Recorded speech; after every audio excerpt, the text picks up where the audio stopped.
Barokat. Alhamdulillah, ahlan wa sahlan wa marhaban kepada talibah as-sabiqunal awalun. Jazakallahu khair Ustaz untuk waktunya. Semoga Allah senantiasa memberkahi waktu dan ilmu Ustaz. Alhamdulillahillazi bi ni'matihi tatimmus shalihat. Atas limpahan nikmat yang Allah berikan kepada kita pada malam hari ini. Semoga Allah senantiasa menolong kita dalam ketaatan kepadanya. Baiklah, judul kita pada malam hari ini adalah beberapa bahasan hukum wanita terkait Ramadan. Insya Allah di akhir materi seperti biasa akan ada sesi tanya jawab. Tafadolna untuk mempersiapkan pertanyaan terbaik seputar Ramadan ini. Baiklah, sebelum kajian kita mulai, Ana kembali mengingatkan diri Ana pribadi dan Antuna semua untuk selalu meluruskan niat karena Allah Subhanahu wa Ta'ala. Baiklah Ustadz, tafadol untuk memulai kajian kita pada malam hari ini Ustadz. Assalamualaikum warahmatullahi wabarakatuh. Alhamdulillahirabbil alamin wal 'aqibatu lil muttaqin wala 'udwana illa 'alal zalimin. Asyhadu an la ilaha illallah wahdahu la syarikalah wa asyhadu anna Muhammadan 'abduhu wa rasuluh sallallahu alaihi wa ala alihi wa sahbihi ajma'in. Ya ayyuhalladzina amanu taqullaha haqqa tuqatih wa la tamutunna illa wa antum muslimun. Akhwati fillah rahimakumullah. Alhamdulillah kita bersyukur kepada Allah pada malam hari ini karena pertolongannya, karena taufiknya kita bisa bersama kembali dalam majelis kita yang indah. Di malam hari ini kita telah memasuki tanggal 22 Sya'ban ya. 7 hari ke depan berarti 29 Sya'ban.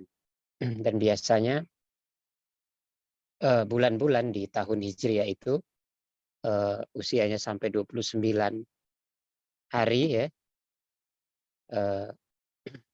kecuali jika di tanggal 29 Sya'ban ya tidak terlihat hilal, maka Rasulullah SAW memerintahkan ya untuk menggenapkannya 30 hari ya. Artinya 8 hari ke depan ya kita akan masuk di 1 Ramadan. Dan jika Allah berkehendak kita akan sampai di bulan Ramadan itu ya. Usia kita sampai di bulan Ramadan itu ya, memasuki bulan yang paling mulia ya, bulan yang berlimpah pahala dan ampunan. Sampai di antara keistimewaan Ramadan yang kita ketahui ya, Rasulullah menyebutkan ya, idza jaa Ramadan futihat abwabul jannah ya, apabila datang bulan Ramadan maka pintu-pintu surga pun dibuka oleh Allah Subhanahu wa taala. Maksudnya adalah betapa mudahnya orang bisa masuk surga ya, karena banyaknya amal-amal soleh yang disyariatkan pada bulan Ramadan itu ya. Seorang yang melaksanakan amal soleh dia dilipat gandakan pahalanya ya, yang bisa menyebabkan seorang mudah masuk ke dalam surga ya. Futihat abwabul jannah, dibukakan pintu-pintu surga. Wa ghuliqat abwabun nar, dan kalau bulan Ramadan datang maka pintu-pintu neraka pun ditutup ya. Artinya sedikitnya keinginan orang untuk bermaksiat kepada Allah Subhanahu wa taala ya, karena suasana dan hasrat seseorang itu begitu tinggi untuk beribadah di bulan Ramadan ya. Sehingga lebih sedikit ya kemungkinan orang masuk ke dalam neraka. Wa pusidat asyayatin, dan kemudian wasufidat asyayatin artinya dibelenggulah ya, dirantailah seton-seton ya, agar supaya seton-seton tidak menjerumuskan manusia ya, khususnya orang-orang mukmin ketika mereka beramal soleh di bulan Ramadan. Oleh karenanya kalau seseorang di bulan Ramadan masih terlihat dia eh, bermaksiat kepada Allah Subhanahu wa taala, mengabaikan begitu banyak kesempatan-kesempatan yang terbaik untuk beramal soleh, maka dipastikan ia memiliki keimanan yang paling rendah. Karena apa? Karena setan telah dibelenggu oleh Allah Subhanahu wa taala. Dan ini adalah nikmat yang paling kita syukuri, ya. Di antara nikmat-nikmat yang ada, bahwa seseorang yang usianya disampaikan Allah Subhanahu wa taala sampai di bulan Ramadan, ini adalah sebuah nikmat yang sangat besar, ya, sangat agung. Nah, adapun malam hari ini kita akan membahas beberapa perkara hukum, ya, terkait dengan wanita di bulan Ramadan, ya.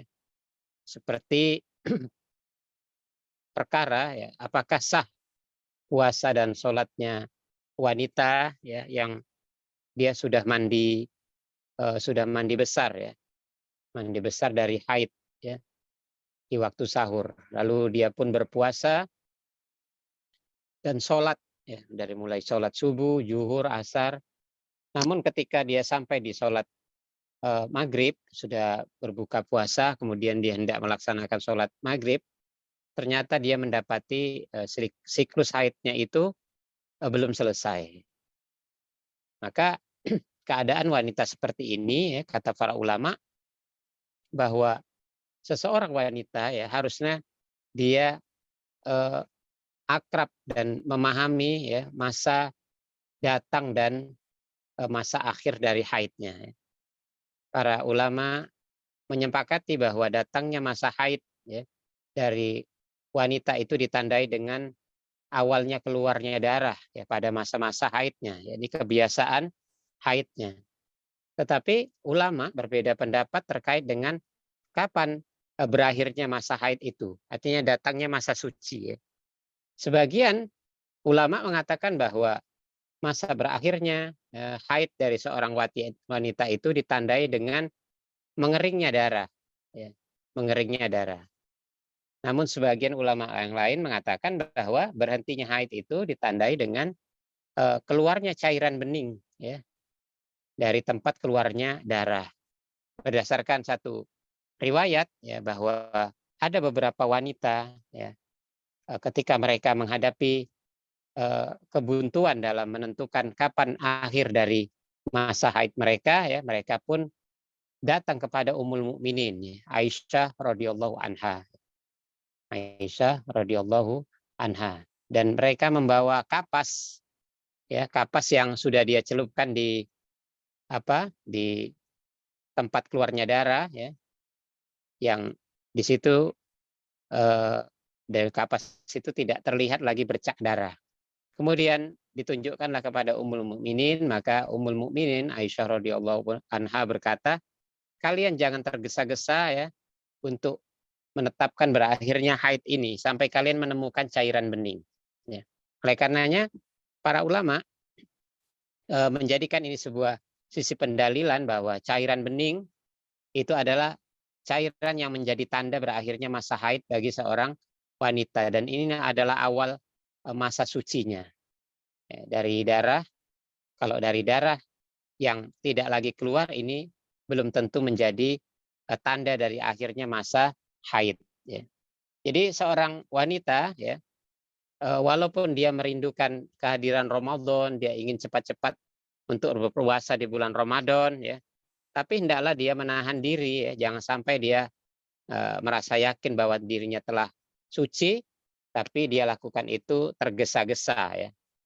Ya, kalau memang dia telah yakin, ya, baru berniat, meskipun belum sempat mandi besar, kecuali setelah terbit fajar, ya, ini dibolehkan, ya. Adapun seorang wanita yang telah mandi besar, ya, saat dia belum yakin bahwa dirinya benar-benar telah suci, maka ketika dia menemukan siklus darahnya, di siklus haidnya ternyata belum selesai, maka puasa dan sholatnya yang dia lakukan pada hari itu adalah batal, ya, alias tidak sah. Dan wajib bagi seorang wanita untuk mengqadha puasanya di hari yang lain. Kemudian sebagian wanita mereka merasa resah ya dengan datangnya haid pada bulan Ramadan.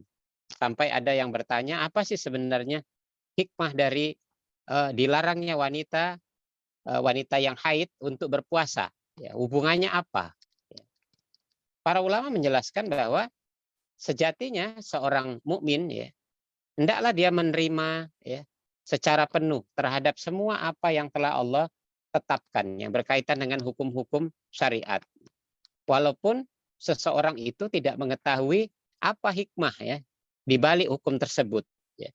Karena cukuplah bagi seorang hamba ya dia sudah patuh ya karena perintah Allah dan Rasul-Nya. Oleh karenanya Allah Subhanahu wa taala ya berfirman dalam surah Al-Ahzab ayat 36, wa makana lil mu'minin wala mu'minatin ya idza qadallahu wa rasuluhu amron ayakuna lahum al khiyarata min amrihim ya.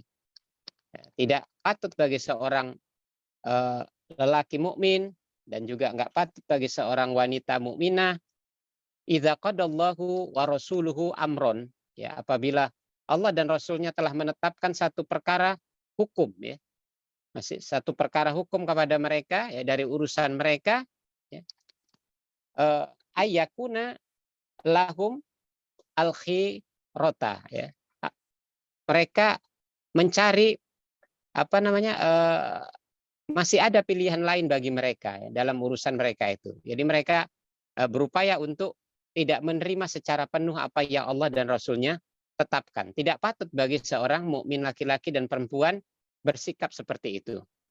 Ya. Siapa yang bermaksiat kepada Allah dan Rasulnya, faqad dhalalan mubina. Ya. Maka dia telah sesat dari kesesatan yang nyata. Kan di dalam ayat lain, ya Allah mengatakan ya sesungguhnya jawaban orang-orang mukmin ya apabila mereka dipanggil oleh Allah dan Rasulnya agar Rasul mengadili mereka dalam perkara hukum mereka, ucapan yang seharusnya keluar dari seorang mukmin itu adalah kami dengar dan kami patuh ya. Karena mukmin seperti itu adalah mukmin yang beruntung. Akhwati fillahi rahimakunallah ya. Selanjutnya seorang mukmin ya harusnya juga meyakini bahwa Allah adalah zat yang maha bijaksana ya. Tidaklah dia memerintahkan sesuatu terkait dengan masalah perintah kecuali pasti ada hikmah ya terbaik di dalamnya, ada kemaslahatan ya. Ada kemaslahatannya. Begitu juga ya, apabila datang sebuah larangan, maka di dalamnya pasti ada hikmah dan pasti ada mudorot ya yang Allah tidak ingin uh, Allah mengenai seorang mukmin ya. Namun hikmah itu terkadang tidak diketahui oleh seorang pun. Walaupun sebagian ulama mengatakan bahwa mengapa wanita-wanita yang haid mereka dilarang berpuasa, maka sebagian ulama menjelaskan bahwa hikmah Allah melarang wanita haid berpuasa karena bentuk dari kasih sayang Allah Subhanahu wa taala kepada hambanya ya. Saat haid sejatinya wanita itu merasakan efek ya lemah pada tubuhnya. Sedangkan puasa juga memiliki efek ya, di mana tubuh juga bisa menjadi lemah. Maka seorang wanita yang haid dan dia juga harus berpuasa, maka berkumpullah dua kelemahan pada dirinya ya. Lemah karena dia sedang haid dan lemah dia karena sedang berpuasa. Dan hal ini bisa mengakibatkan hilangnya keseimbangan ya di dalam tubuhnya dan juga bisa membahayakan bagi dirinya. Ya, ummahat ya, rahimakumullah ya.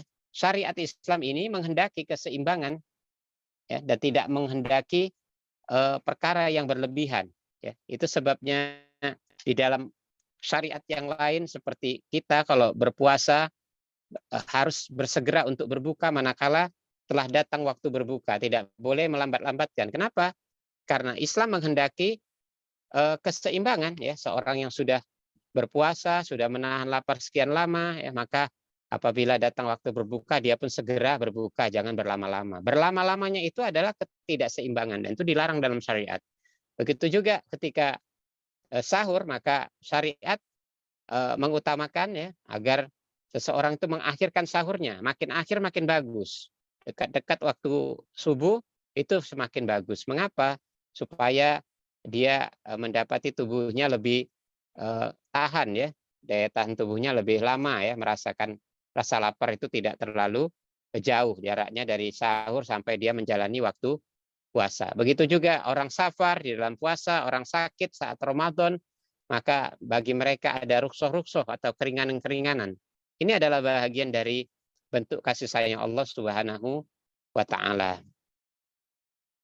Lalu apa hukumnya ya seorang wanita yang dia hamil ya, dia menyusui di bulan Ramadan ya. Saat mereka tidak berpuasa, apakah karena kekhawatiran mereka terhadap janinnya atau pada bayinya ya, atau karena rekomendasi dokter ya agar mereka tidak berpuasa terlebih dahulu ya. Bagi wanita yang hamil atau menyusui ya, apakah mereka harus mengkodo atau membayar fidyah ya? Mengkodo atau membayar fidyah ya. Perkara ini ya sampai kepada para ulama ya, dan mereka menjawab ya, di antaranya seperti yang difatwakan oleh Syekh Ibnu Utsaimin rahimahullahu taala, bahwa yang lebih tepat bagi wanita yang hamil dan menyusui itu adalah mereka dipermisalkan seperti seorang yang sakit atau seorang yang dalam perjalanan ya, seorang musafir, yang dimana ketika mereka meninggalkan puasa itu, maka yang paling tepat adalah mereka mengqadha, yakni mengganti puasa yang ditinggalkan ya, ditinggalkan. Mengapa? Karena hamil dan menyusui itu adalah satu uzur yang bakal hilang ya, bukan terus-menerus. Sebagaimana orang yang sakit akan sembuh ya, kecuali sakit khusus yang dia terus melekat pada dirinya ya sampai kematiannya, tapi secara umum orang sakit dia akan sembuh. Maka ini adalah uzur yang awalnya ada kemudian hilang. Begitu juga seorang yang melakukan safar ya.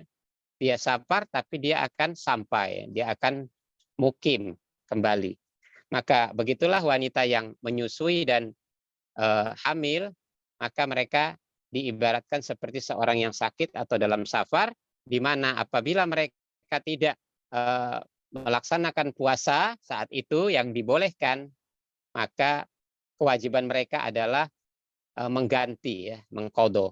Wa man kana maridon au ala safarin fa'iddatum min ayyamin ukhor ya. Dan barang siapa di antara kalian itu dalam kondisi maridon, sakit, au ala safarin, atau dia dalam keadaan berpergian ya, safar, maka dia mengganti hari-hari di mana dia tidak berpuasa tersebut ya. Selanjutnya, apa hukum wanita yang minum obat ya untuk menghalangi datangnya haid ya, supaya dengan tujuan mereka tuh bisa berpuasa sebulan penuh di bulan Ramadan. Karena ya terus terang banyak wanita-wanita yang merasa rugi kalau dia tidak bisa melaksanakan puasa sebulan penuh ya, karena dihalangi oleh haid ya. Maka hukum asal dari wanita yang haid ini adalah merupakan ketetapan Allah Subhanahu wa taala bagi kaum wanita ya. Maka kita katakan bahwa sesuatu yang sudah menjadi ketetapan Allah tidak akan memudaratkan ya, tidak akan memudaratkan baik di dunia maupun di akhirat ya bagi wanita. Oleh karenanya para wanita yang di masa kenabian ya, di masa kenabian Shallallahu Alaihi Wasallam tidak ditemukan dari antara wanita itu yang mereka berusaha untuk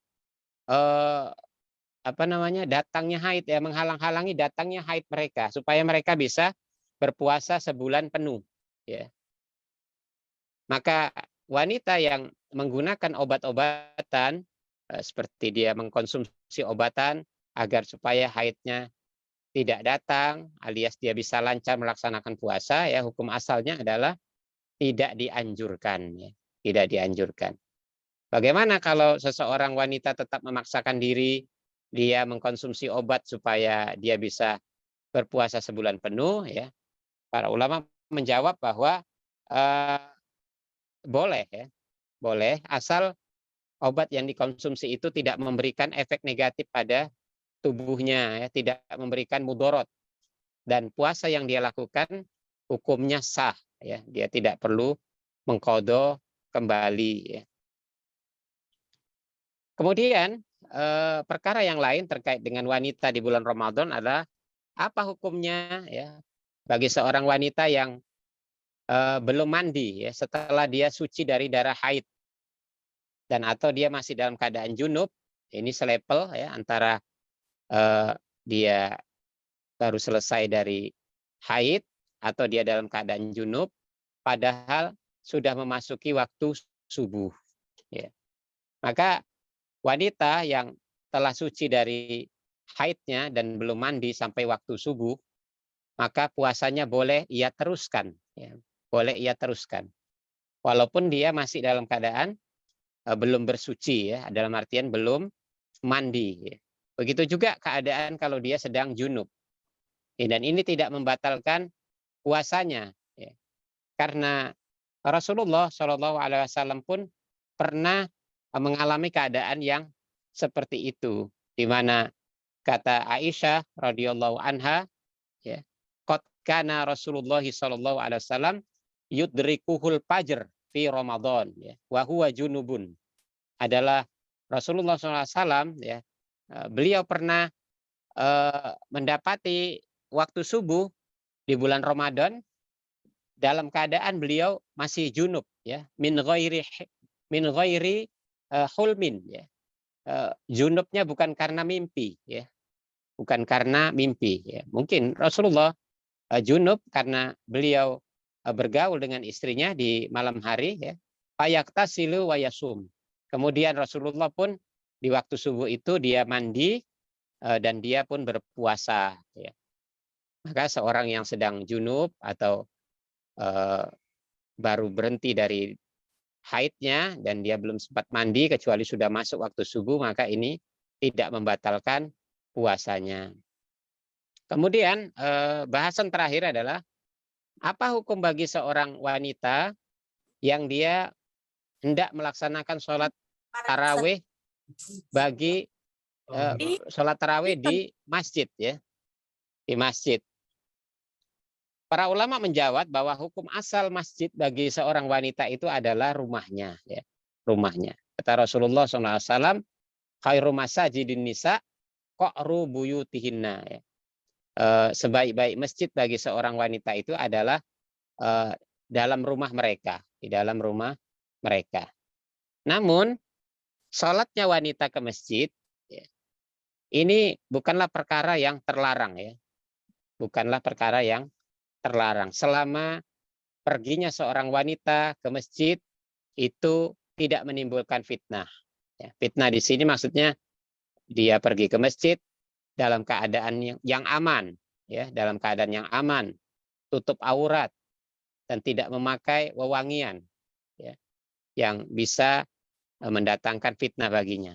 Bahkan Nabi Shallallahu Alaihi Wasallam berpesan, ya, la tamna'u nisa'akum al-masajida idza istadzannakum ilaiha, ya. Janganlah kalian melarang istri-istri kalian kalau mereka hendak pergi ke masjid, ya, saat mereka meminta izin kepada kalian, ya. Apalagi jika wanita hendak pergi ke masjid, ya, dalam rangka misalnya melaksanakan sholat tarawih di mana dia ingin mendapatkan faedah lainnya, ya, semacam adanya kajian ringan, ya, kajian pendek di dalam masjid, ya, yang dia memastikan di dalam masjid itu dia terhindar dari fitnah, ya, masjid yang bagus, yang tertutup, ya. Kemudian mereka bisa sholat dan mendengarkan kuliah-kuliah dari tarawih tersebut, maka perkara ini adalah perkara yang dibenarkan, ya. Dibenarkan. Wallahu ta'ala a'lam.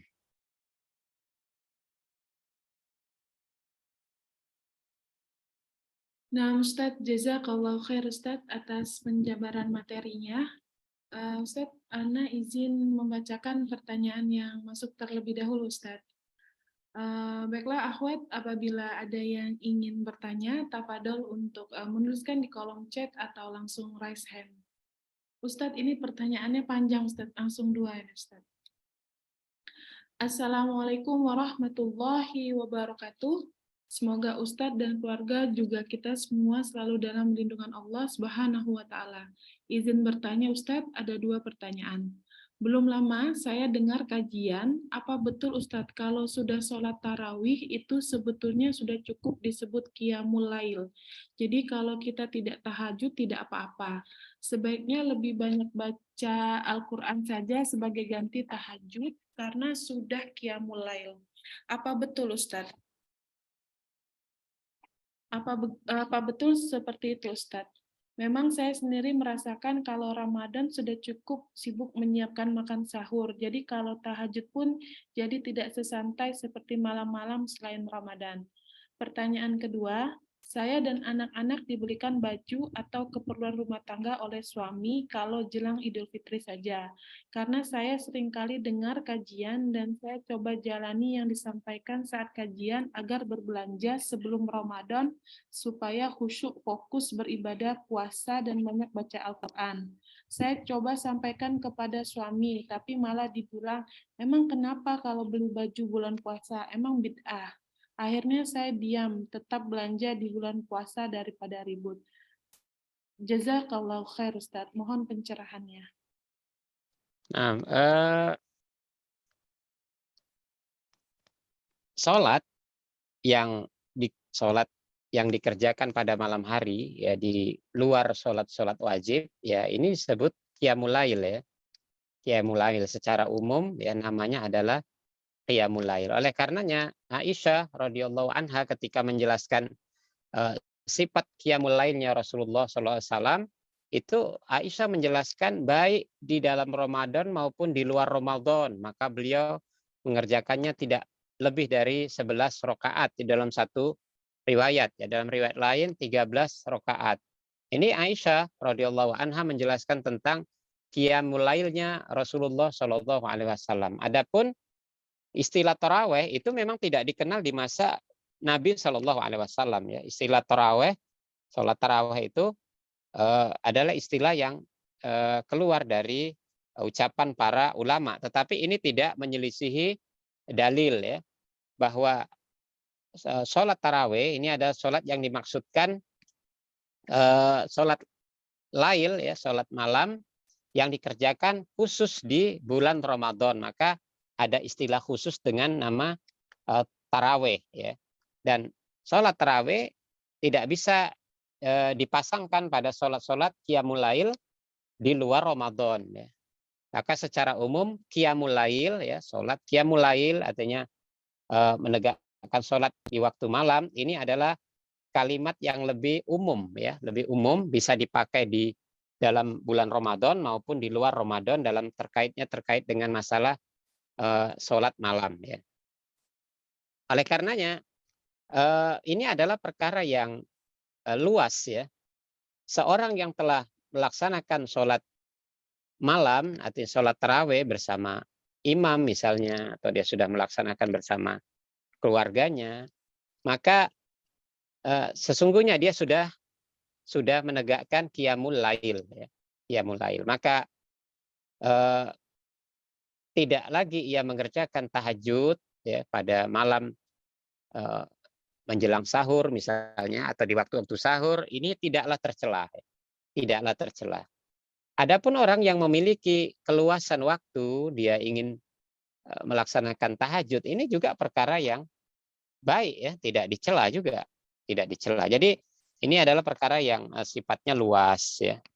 Mengerjakan kembali tahajud atau tidak itu tidak jadi persoalan ya, tidak jadi persoalan. Tentunya setiap ibadah dicatat di sisi Allah Subhanahu wa taala ibadah yang sahih. Nah, adapun pembahasan yang disebutkan oleh para ulama terkait dengan seorang yang telah melaksanakan sholat tarawih secara sempurna bersama imam, ketika dia melaksanakan tahajud, maka dia tahajud tidak lagi dengan tidak lagi ditutup dengan witir. Itu pembahasan ulama. Artinya dia sholat tahajud bisa 2 ya, berapa yang dia mampu, dan dia tidak tutup sholatnya itu dengan witir ya, sholat yang ganjil. Karena witirnya tadi dia sudah lakukan di qiyamul lail bersama imam misalnya di waktu sholat tarawih. Ya. Kemudian adapun statement tentang membeli baju di luar Ramadan, kemudian buat kue di waktu luar Ramadan ya misalnya, agar tidak mengganggu kekhusyukan dan pengagungan seseorang kepada ibadah-ibadah di bulan Ramadan, ini adalah statement yang benar ya, statement yang baik ya. Walaupun ini tidak menjadi hitam putih, tetapi ini berbanding lurus dengan pengagungan seseorang kepada bulan Ramadan.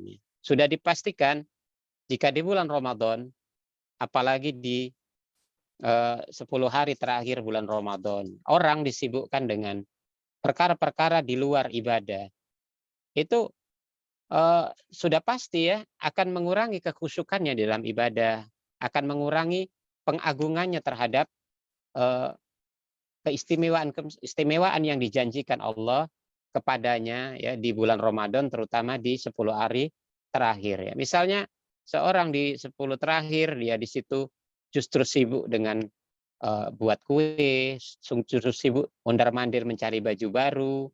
Ya, ini menggambarkan dia meremehkan ya, paling tidak terlalu peduli dengan urusan ibadah ya. Maka seorang yang mengambil pilihan untuk mempersiapkan hal-hal yang seperti itu di luar Ramadan, ini adalah bahagian dari cara orang mempersiapkan diri supaya dia lebih optimal untuk mengagungkan dan beribadah di bulan Ramadan. Bukan masalah persoalan bid'ah atau tidak ya, tapi ini adalah persoalan dari cara. Sebagaimana dulu para ulama salaf, bahkan mereka ketika memasuki bulan Rajab saja, bulan Rajab kan berarti 2 bulan sebelum Ramadan ya, mereka sudah tutup toko semua ya, mereka sudah tidak berjualan ya, mereka sudah mulai fokus pada ibadah.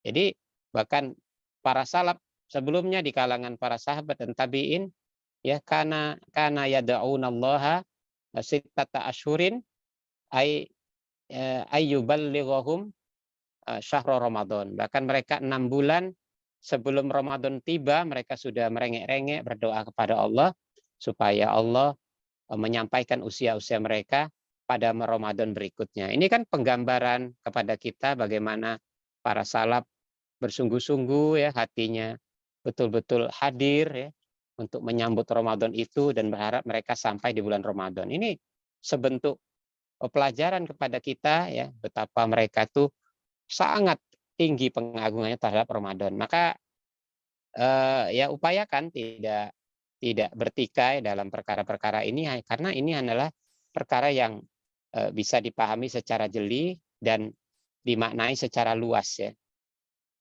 Bukan untuk bertengkar tetapi untuk merenung ya. Nah,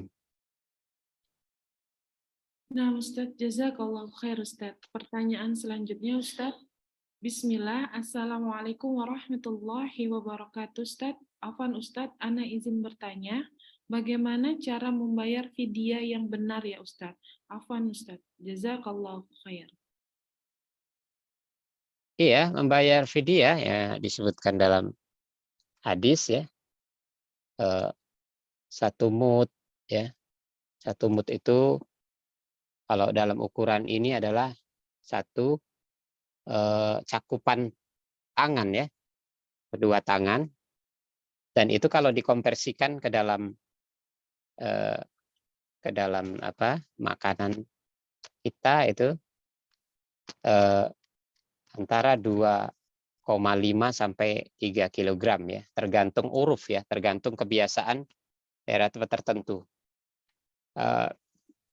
Namun fidyah yang disyariatkan adalah to'amu miskin, yakni memberi makan kepada orang miskin ya. Para ulama menerjemahkan ini ya, bahwa baik seseorang itu memberikan fidyah dalam bentuk makanan yang telah siap dimakan ya. dimasak dan lengkap dengan lauknya. Atau kalau dia memberikan semacam beras, maka diupayakan ada lauknya. Ini sebagian pendapat ulama. Dan dia diberikan kepada orang miskin, seseorang yang misalnya harus membayar fidyah pada waktu yang cukup panjang, misalnya dia punya hutang 15 hari dan dia membayar fidyah sebanyak 15 bungkus makan, misalnya makanan. Maka kata para ulama ini pelaksanaannya luas ya. Artinya dia bisa memberikan 15 itu kepada seorang saja, dia kasih setiap hari, atau dia berikan kepada 15 orang yang berbeda ya. Ini hal-hal yang dibenarkan ya. Dia boleh pilih ya kepada satu orang di setiap hari, atau dia langsung berikan kepada 15 orang yang berbeda, tidak mengapa. Pembahasan ulama yang berkaitan dengan masalah fidyah ini yang cukup tajam adalah persoalan apakah fidyah itu boleh ditukar dengan uang ya.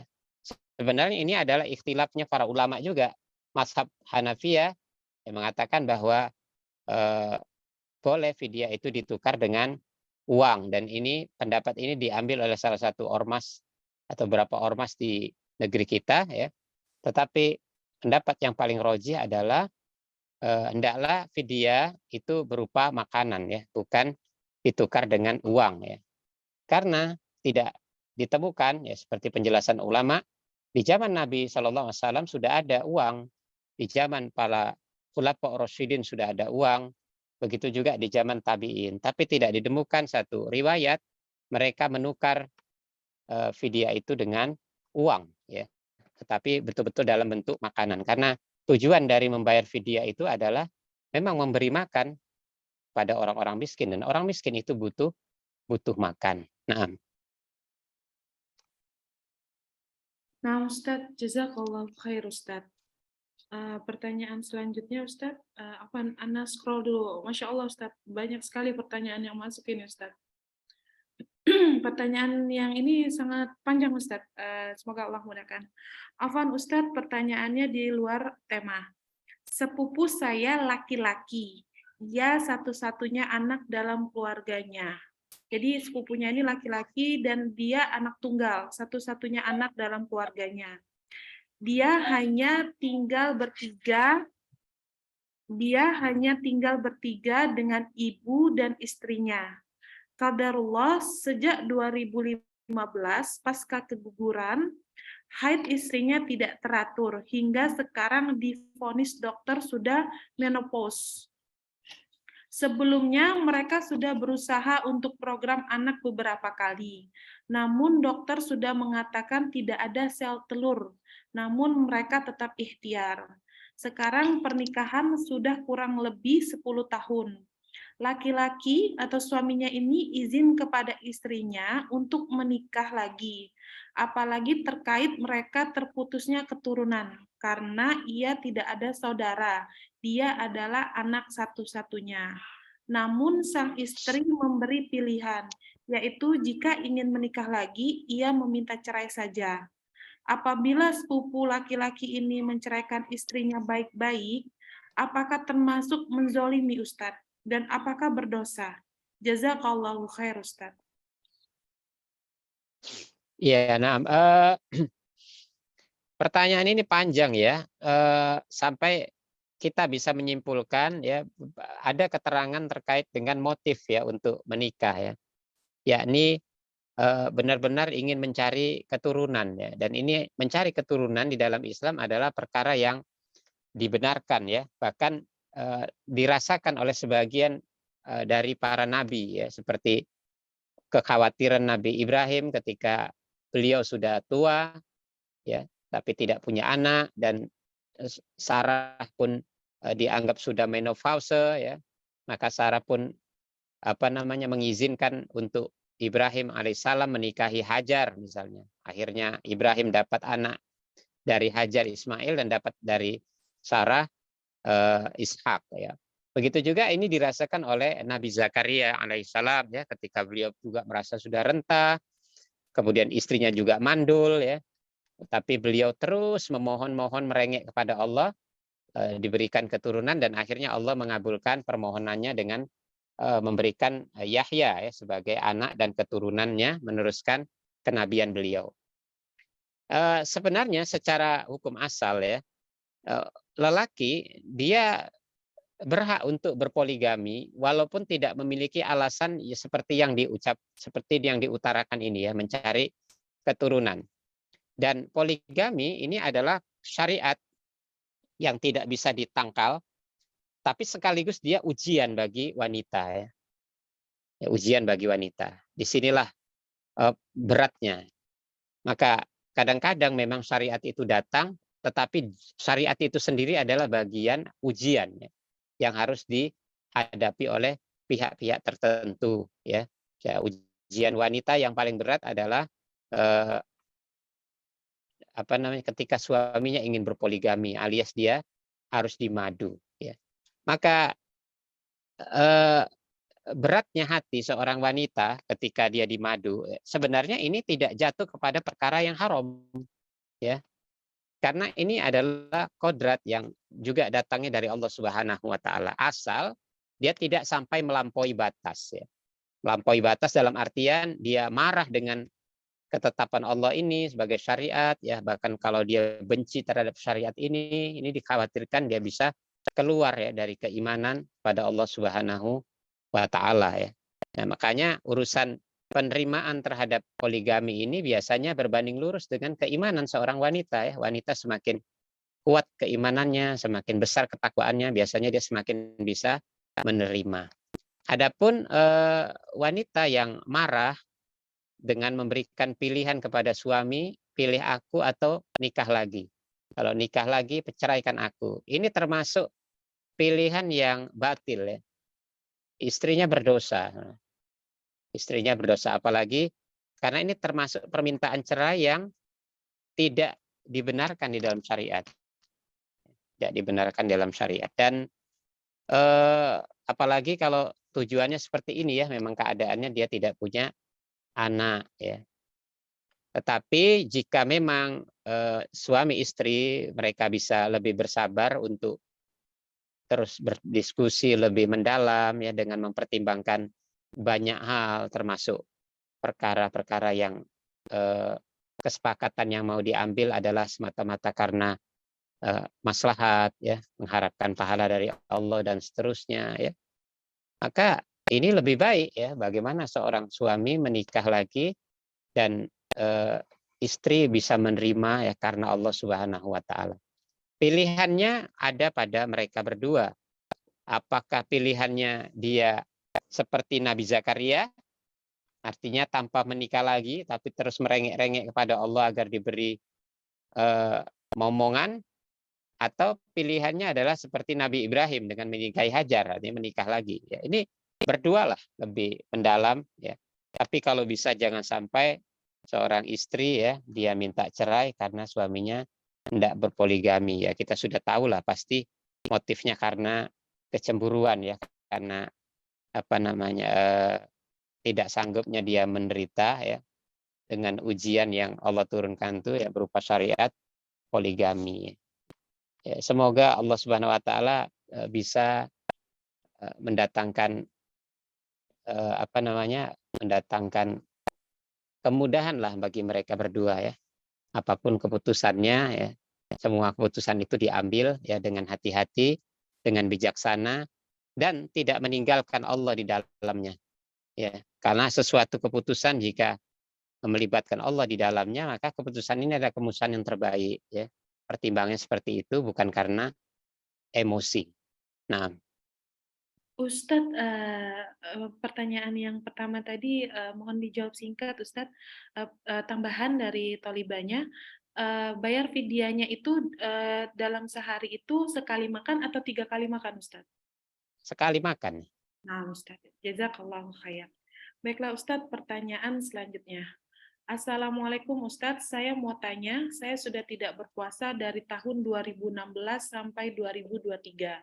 Tahun 2016 saya puasa dan batal karena haid selama 7 hari. Belum sempat bayar, saya hamil dan menyusui sampai Ramadan 2017. Alhamdulillah 2018 sambil menyusui saya puasa dan dapat 20 hari dan diganti fidyah. Tahun 2019 saya hamil lagi, 2020 saya menyusui, 2021 saya hamil dan puasa 3 hari. 2002 saya menyusui dan insya Allah 2023 ini hamil lagi. Nah Ustadz, selama saya tidak puasa itu saya bayar dengan fidyah. Apakah tetap diganti dengan puasa di lain tahun atau hanya fidyah Ustadz? Karena mengingat ini tahunnya berturut-turut. Terima kasih banyak Ustadz. Jazakallahu khair. Nah, jadi para ulama ya dalam perdebatan mereka, ya, mereka menyimpulkan bahwa seseorang yang dia tidak berpuasa disebabkan karena uzur yang uzur itu bakal hilang, artinya dia hilang dalam ukuran yang dekat, ya, maka itu hukum asalnya dia mengkodo, bukan bayar fidyah. Ya, mengkodo bukan bayar fidyah. Tetapi kalau dia tidak puasa karena disebabkan uzur yang uzur itu melekat pada dirinya, misalnya seorang yang sakit menahun terus-menerus, seorang yang sudah sangat renta, atau termasuk kasus yang dikemukakan tadi, maka dalam kondisi seperti ini tidak apa-apa dia membayar fidyah saja ya, tanpa mengkodo. Karena kalau mengkodo bagaimana dia mengkodo sementara dia dipepet dengan waktu ya yang mepet terus di mana uzurnya melekat ya tidak hilang-hilang sekian tahun. Maka kondisi seperti ini dia bayar fidyah ya. Selebihnya dia adukan kepada Allah Subhanahu wa taala sebagai bentuk ketakwaannya bahwa inilah ketakwaan yang dia bisa lakukan ya terlepas dari masalah kemampuannya tidak ada bisa untuk mengganti karena kondisi yang dia alami dan Allah lebih mengetahui kondisi para hambanya ya. Ini adalah perbincangan dan perselisihan di kalangan para ulama, tetapi keadaan yang diceritakan tadi ini lebih tepat dia membayar fidyah saja. Nah, Ustadz, jazakallahu khair, Ustadz. Pertanyaan selanjutnya. Assalamualaikum, Ustadz. Semoga Allah selalu menjaga Ustadz, keluarga kita, dan semua kaum muslimin. Izin bertanya, Ustadz, bagaimana sebaiknya seorang muslimah di 10 hari terakhir Ramadan? Jika belum menikah, lebih baik itikaf di masjid atau di rumah? Jazakallahu khair, Ustadz. Hukum asal wanita itu di rumah ya, masjidnya terbaik di rumah.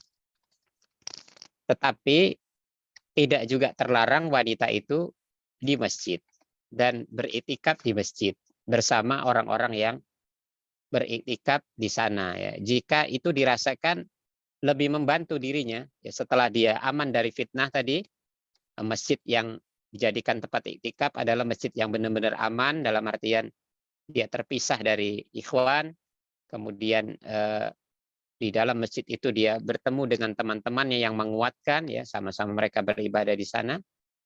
Maka ini adalah kondisi yang dibolehkan ya, dibolehkan karena di antara istri Nabi Shallallahu Alaihi Wasallam ya mereka juga beriktikaf di dalam masjid ya, sebagian di rumah, sebagian ada yang di masjid. Nah,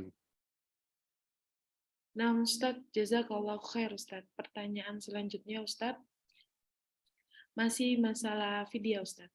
Assalamualaikum warahmatullahi wabarakatuh, Ustadz. Izin bertanya, selama ini Ana taunya ibu hamil dan menyusui hanya membayar fidyah tanpa harus mengqadha puasa Ramadan.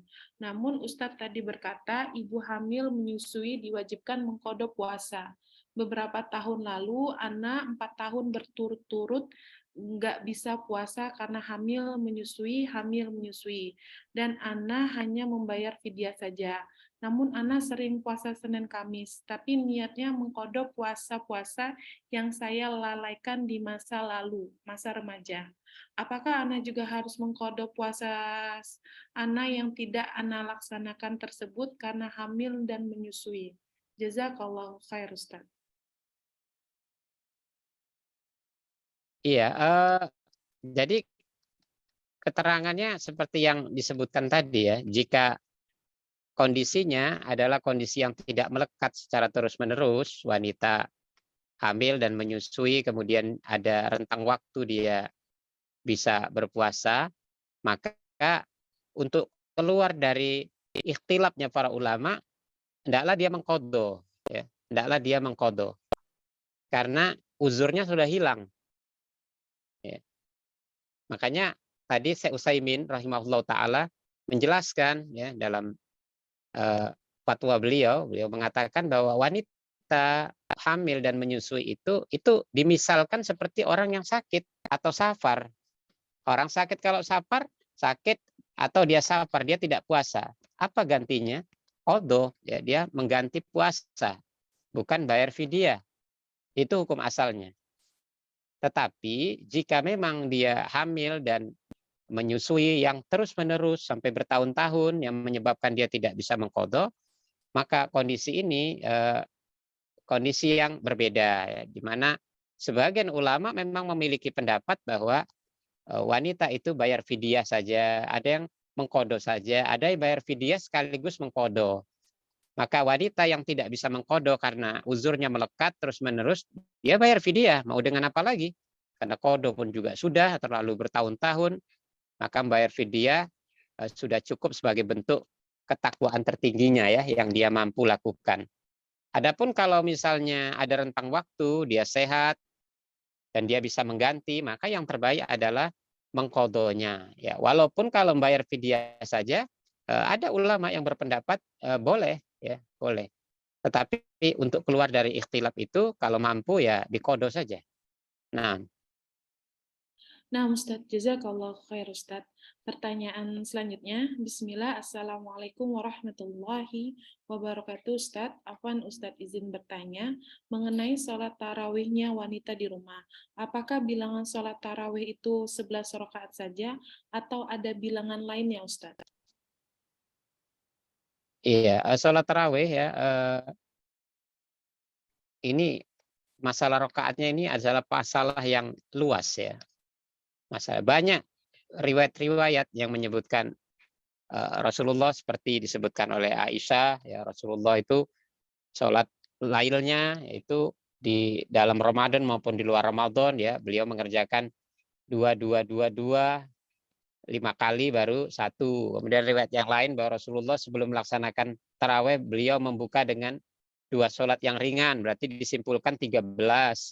Kemudian Aisyah radhiyallahu anha juga menjelaskan Rasulullah melaksanakan 11 rakaat 4 4 3 misalnya. Tetapi dalam riwayat-riwayat yang disebutkan di tempat-tempat yang lain ya seperti yang dituliskan oleh Al-Imam Ibnul Qayyim Al-Jauziyah dalam kitabnya Zadul Ma'ad ya bahwa Rasulullah itu beragam juga sholatnya, sholat tarawihnya ya. Rasulullah pernah kerjakan 9 rakaat ya dengan 7 rakaat 1 salam, kemudian ditambah 2 lagi. Rasulullah pernah kerjakan 11 dengan 9 rakaat 1 salam tambah 2 lagi, itu di menjelang masa tua beliau ya. Kemudian riwayat yang lain ya bahwa ketika Rasulullah ditanya tentang sifat sholat tarawih, maka beliau mengatakan masna-masna ya. Dua-dua sholat tarawih itu hingga engkau khawatir ya datang menjelang subuh maka diautir ya, tutuplah dengan witir ya 1 rakaat. Ini menunjukkan bahwa bilangan sholat tarawih itu sebenarnya tidak ada ketentuan ya, tidak ada dibatasi dengan rakaat, tetapi yang lebih penting adalah bagaimana mengerjakannya dengan baik ya, dengan tenang, dengan tumakninah. Oleh karenanya kita menemukan beberapa pengerjaan di dalam masyarakat kaum muslimin ya, seperti di masa Imam Malik rahimahullah taala, orang-orang masa itu mengerjakan tarawih 40 rakaat ditambah 3 rakaat witir, jadi 43. Ya, sekarang kita lihat di Masjidil Haram, ya mereka mengerjakan 20 tambah 3. Dahulu 20 tambah 3 juga populer di negeri kita ya, terutama di Asia Tenggara. Tapi belakangan ini pada beralih kepada 11 ya. Mungkin pertimbangannya supaya lebih cepat selesainya ya. Lebih cepat selesainya. Bahkan di satu tempat ada ngerjakan 11 atau ngerjakan 23 selesai 7 menit. Tapi yang yang disyariatkan adalah bagaimana mengerjakannya itu dengan tenang ya, tumakninah, bukan persoalan banyaknya ya. Tetapi apabila kita ikut seperti apa yang dilakukan oleh kaum muslimin di negeri kita, maka semuanya benar ya, semuanya ada sisi pendalilannya. Mau kerjakan 11 boleh, ya, mau kerjakan 23 boleh ya. Karena ini adalah perkara yang luas ya, bukan perkara yang eh, menjadi patokannya. Nah, Nah, Ustadz, jazakallah khair, Ustadz. Pertanyaan selanjutnya, Ustadz. Assalamualaikum, Ustadz. Apakah boleh suami Ana bayar puasa pakai via? Karena suami Ana punya sakit GERD, sakit mah yang sudah parah. Tidak bisa makan telat dan 2 jam sekali harus makan. Jazakallah khair, Ustadz. ya, jika memiliki penyakit akut ya seperti mah dan berdasarkan rekomendasi dokter bahwa dia disarankan untuk tidak berpuasa ya karena penyakit akut ini, maka ini jatuh pada kondisi uzur ya. Beliau uzur ya. Dan Allah lebih mengetahui kejujuran seorang hamba ya, bahwa kita ini eh, beribadah pada Allah Subhanahu wa taala yang Maha tahu ya. Dia mengerti kita kerjakan atau tidak berdasarkan kondisi yang ada. Maka ini kedudukannya sama dengan seorang yang tidak sanggup sholat berdiri ya. Dia mungkin sempoyongan, ya dia oyong dan seterusnya, sehingga dia sholat duduk. Perkara sholat duduk itu menjadi sah atau tidak, itu tergantung keadaannya ya, kejujuran hatinya. Seorang yang dia bisa berdiri tapi dia mau duduk pada sholat wajibnya misalnya, maka sholatnya tidak sah karena hukum asal sholat itu adalah berdiri. Tapi seorang yang memang karena dia kondisinya nggak bisa berdiri, dia harus duduk sholat wajibnya, maka ini pun kondisi yang dibolehkan ya dalam syariat. Begitu juga orang yang berpuasa, kondisi hukum asalnya seorang lelaki itu berpuasa di bulan Ramadan, tapi dia menderita sakit yang akut, apalagi karena rekomendasi dokter, maka dia boleh bayar fidyah karena eh, yang dia derita adalah satu uzur yang melekat pada dirinya ya, sampai benar-benar jika ada ya qadarullah Allah menetapkan dia bisa sembuh misalnya seperti sedia kala, maka dia baru mulai melaksanakan puasa seperti yang disyariatkan. Ya, kepada Allah kita memohon ya ampunan ya dari semua yang kita lakukan. Nah, Nah, Ustadz, pertanyaan selanjutnya. Ustadz izin bertanya, apakah boleh kalau kita hanya sholat witir 1 rakaat saja setelah tahajud atau tarawih? Atau harus 3 rakaat minimal? Jazakallahu khair, Ustadz. ya minimal witir itu satu ya. Minimal witir itu satu, boleh 3, boleh 5, boleh 7 ya. Jadi satu, makanya dalam hadis riwayat Muslim tadi ya bahwa dua-dua ya kemudian tutup dengan satu witir ya jika datang menjelang subuh ya. Jadi nggak masalah kalau witir itu tutup satu saja. Nah, Nah, Ustadz, pertanyaan selanjutnya. Ustadz, kan puasa Ramadan itu harus dengan niat. Misal kita lupa berniat puasa malam dan kita ketiduran, tidak. Apakah berarti hari itu kita tidak diperbolehkan puasa Ramadan, Ustadz? Jazakallahu khair. maksudnya di ketiduran tidak sahur gitu. Nah, Ustadz, jadi dia tidak berniat sebelum tidur, ternyata ketiduran, tidak bangun sahur. Apakah dia boleh berpuasa Ramadan, Ustadz? Nah, hukum asalnya memang harus berniat ya. Berniat dari mulai malam sampai waktu subuh ya. Tapi apakah pertanyaan ini yang dimaksud dia tidak berniat dalam artian dia melafazkannya? Kita tidak tahu. Kalau yang dimaksud adalah melafazkannya, maka ini bukan sesuatu yang disyariatkan. Ya, niat itu adalah seandainya dia mau tidur pun dia teringat bahwa besok dia akan puasa, itu bagian dari niat ya. Dia misalnya memang besok mau puasa tapi dia ketiduran, maka itu bagian dari niatnya. Karena apa yang terdetak di dalam hati terkait dengan apa yang dia lakukan di hadapannya, maka itu adalah bagian dari niat ya. Bagaimana dia tidak meniatkan sama sekali berpuasa padahal dia berada di bulan Ramadan misalnya. Tapi kalau memang benar-benar dia kosong hatinya, nggak ada niat sama sekali terkait dengan mau puasa besok, maka tidak sah ya, karena puasa ini harus dimulai dengan niat. Ya. Nah, Nah, Ustadz, pertanyaan selanjutnya Ustadz. Bismillah, Assalamualaikum warahmatullahi wabarakatuh. Semoga Allah memberkahi Ustadz dan keluarga. Ustadz izin bertanya, lebih diutamakan membayar puasa Ramadan atau puasa Syawal, Ustadz? oh maksudnya dia punya hutang puasa Ramadan tapi dia kerjakan Syawal ya. Ya, lebih baik mengutamakan puasa Syawal dulu atau puasa Ramadan dulu, Ustadz. Hutang puasa Ramadan maksudnya mungkin. Iya, di sini ada dua pendapat ulama yang paling populer ya, bahwa seseorang yang dia hendak berpuasa Syawal tapi dia belum membayar puasa Ramadannya, maka itu tidak sah ya. Dia tidak mendapatkan pahala dari puasa Syawalnya ya.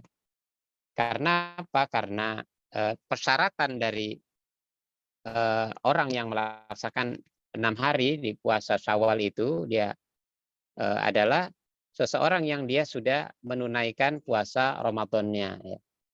Pendapat yang kedua bahwa tidak mengapa seseorang melaksanakan puasa Syawal dulu sebelum dia membayar puasa Ramadannya, karena kewajiban membayar puasa Ramadan itu waktunya panjang sampai di bulan Sya'ban ya, sebelum Ramadan berikutnya. Ya, sebelum Ramadan berikutnya ya. Dan di antara dua pendapat ini ya, maka ulama mengkompromikan ya, mengkompromikan. Apabila dia memiliki hutang yang waktunya bisa dia kerjakan di bulan Syawal itu. Misalnya dia punya hutang 7 hari.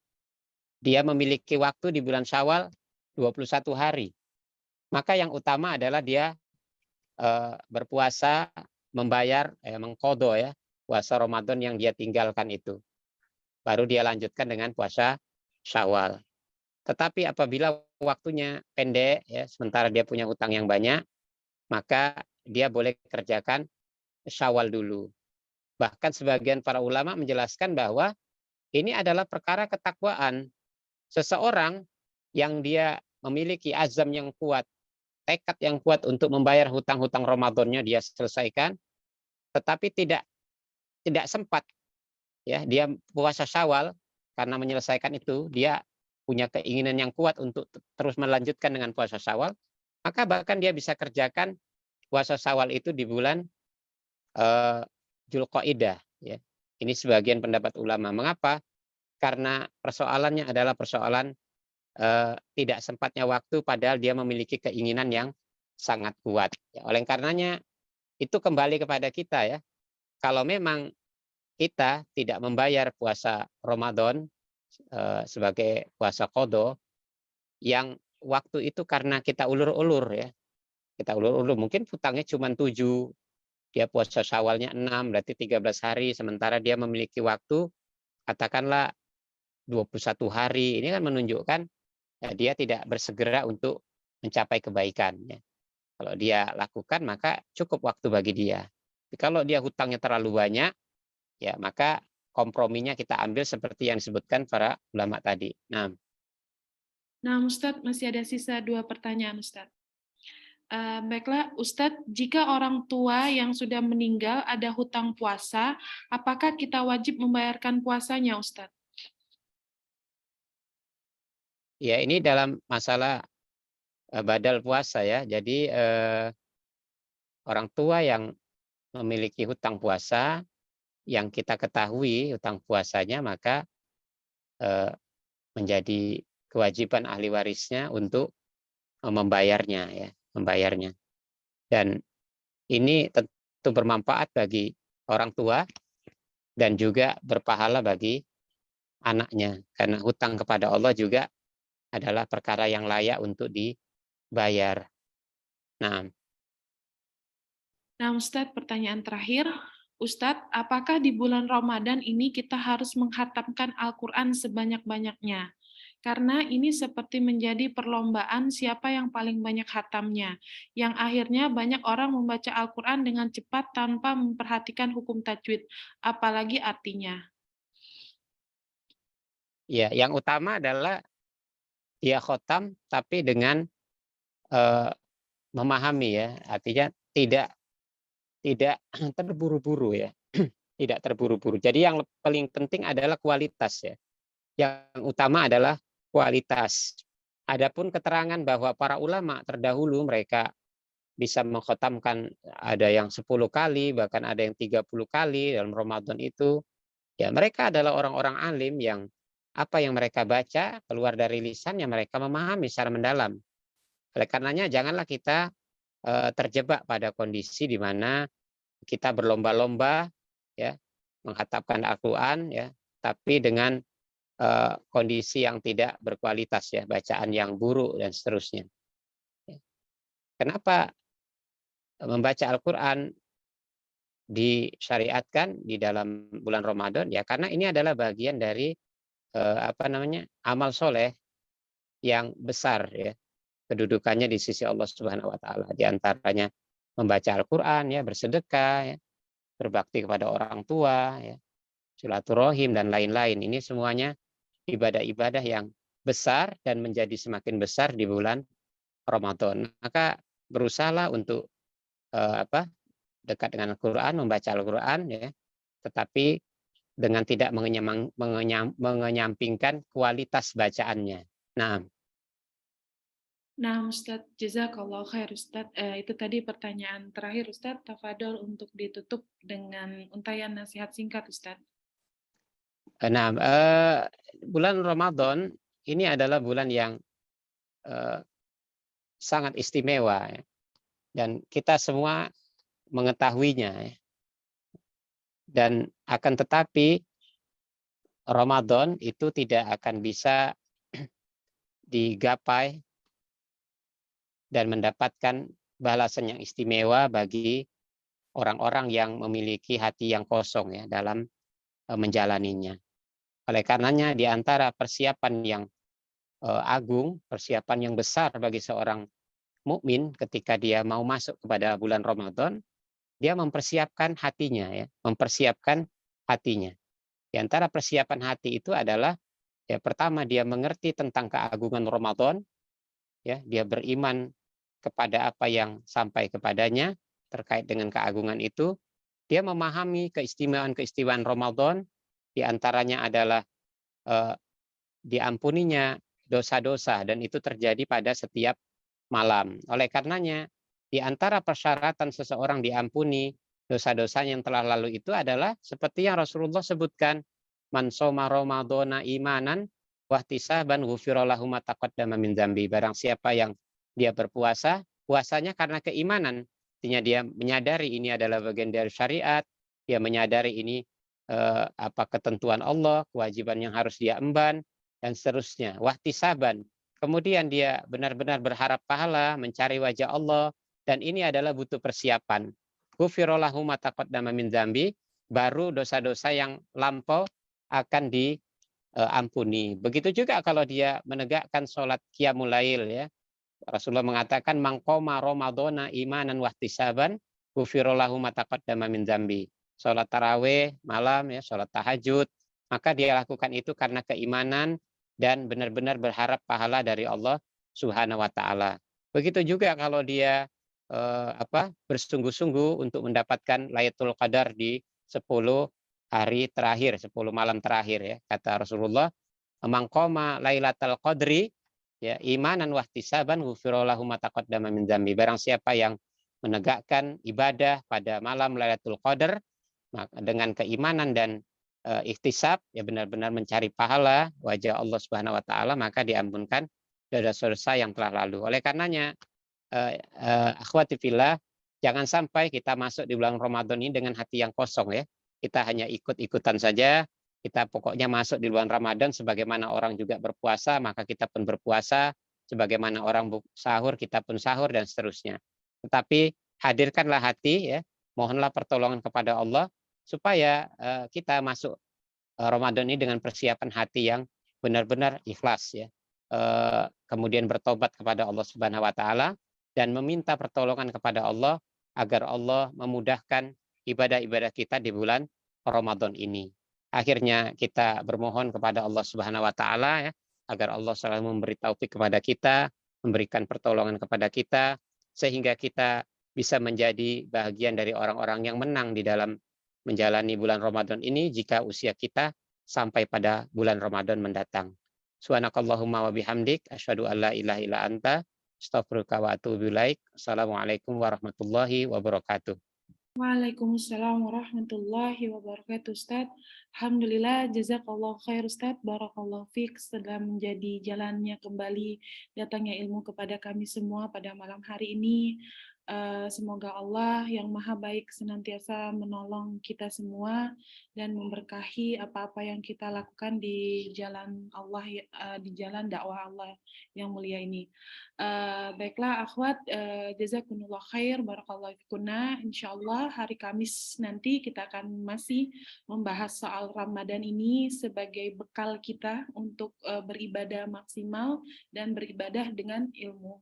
Ana dan tim Asabikunal Awalun mohon maaf apabila masih banyak khilaf masih di sini. Semoga apa-apa yang kita hari ini dapatkan dapat kita amalkan. Wassalamualaikum warahmatullahi wabarakatuh. Waalaikumsalam.